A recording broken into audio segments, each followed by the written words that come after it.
আসসালামু আলাইকুম, welcome to kitchen craft. আজ আমি তৈরি করব উইন্টার স্পেশাল দারুণ মজার সুস্বাদু ভেজিটেবল স্প্রিং রোল। ঘরে থাকা কিছু সবজি দিয়ে ঝটপট বানিয়ে নিতে পারেন রেস্টুরেন্টের মতো সুস্বাদু ভেজিটেবল রোল। এখন ঝটপট ভেজিটেবল রোল তৈরি করে নিচ্ছি, আর আমার চ্যানেলে যারা নতুন, চ্যানেলটি সাবস্ক্রাইব করে পাশে থাকবেন। সুস্বাদু ভেজিটেবল রোল তৈরির জন্য প্রথমে ভেজিটেবল রেডি করে নিচ্ছি। এখানে আমি গাজর চিকন করে একটু লম্বা করে কেটে নিচ্ছি। একইভাবে সামান্য শিম আর সামান্য বাঁধাকপি কেটে নিয়েছি। এক্ষেত্রে চাইলে আপনারা যে কোনো ধরনের ভেজিটেবল ব্যবহার করে তৈরি করে নিতে পারেন। এবার অন্য একটি প্যানে নিয়ে নিচ্ছি পরিমাণ মতো তেল। তেল গরম হলে দিয়ে দিচ্ছি রসুন কুচি, কাঁচামরিচ, পেঁয়াজ কলি। অল্প আঁচে কিছুক্ষণ ভেজে নিচ্ছি। এখন দিয়ে দিচ্ছি গাজর কুচি। 1 মিনিট অনবরত নেড়ে ভেজে নেব। একটু পর অ্যাড করছি কেটে রাখা শিম আর বাঁধাকপি কুচি। চামচের সাহায্যে নেড়ে মিশিয়ে নিচ্ছি। ভালোভাবে মিশিয়ে নেবার পর অ্যাড করছি সয়া সস 1 টেবিল চামচ। এখানে আমি হোমমেড সয়া সস ব্যবহার করছি। আপনারা চাইলে খুব অল্প উপকরণ দিয়ে ঘরেই সয়া সস তৈরি করে নিতে পারেন। সয়া সস তৈরির ভিডিওটি ডেসক্রিপশন বক্সে দেওয়া হলো, চাইলে দেখে নিতে পারেন। যেহেতু সয়া সসে ভিনেগার, লবণ থাকে, তাই আলাদাভাবে কোনো কিছু অ্যাড করছি না। 2 মিনিট অনবরত নেড়ে চুলার ফ্লেম অফ করে চুলা থেকে নামিয়ে ঠান্ডা করে নেব।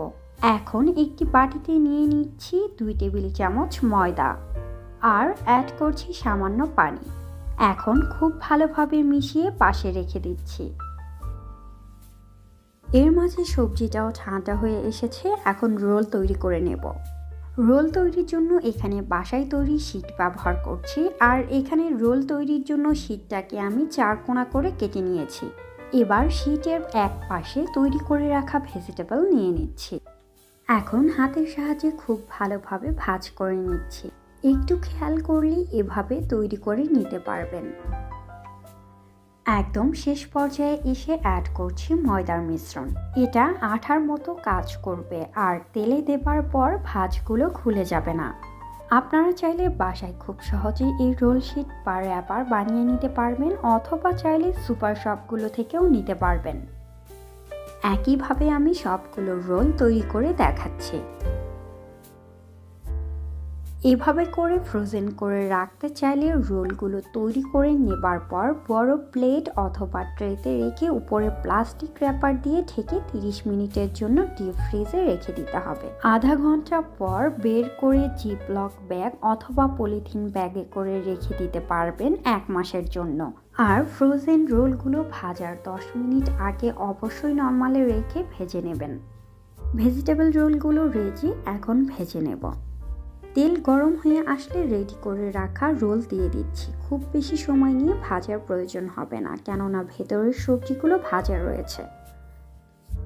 রোলের উপরের অংশটা অল্প আঁচে 4-5 মিনিট ভেজে ক্রিস্পি হয়ে আসলেই হয়ে যাবে। এক পাশ হয়ে আসলে অন্য পাশটাও ভালোভাবে ভেজে নিচ্ছি।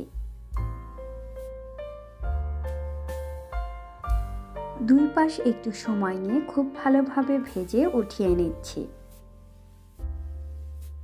তৈরি হয়ে গেল দারুণ মজার ক্রিস্পি ভেজিটেবল রোল। আপনারা বাসায় অবশ্যই ট্রাই করবেন, আর কেমন হলো তা জানাতে কমেন্ট করতে ভুলবেন না যেন। আমার চ্যানেলের নতুন সব রেসিপির ভিডিও পেতে চ্যানেলটি সাবস্ক্রাইব করে রাখতে পারেন।